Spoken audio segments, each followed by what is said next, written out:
Hi mga bata!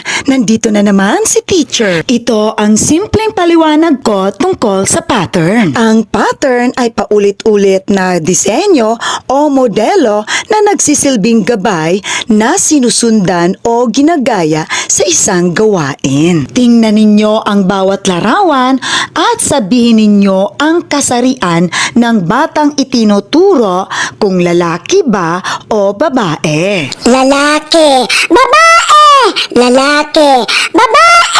Salitan lang po sila, teacher. Tama, salitan lang.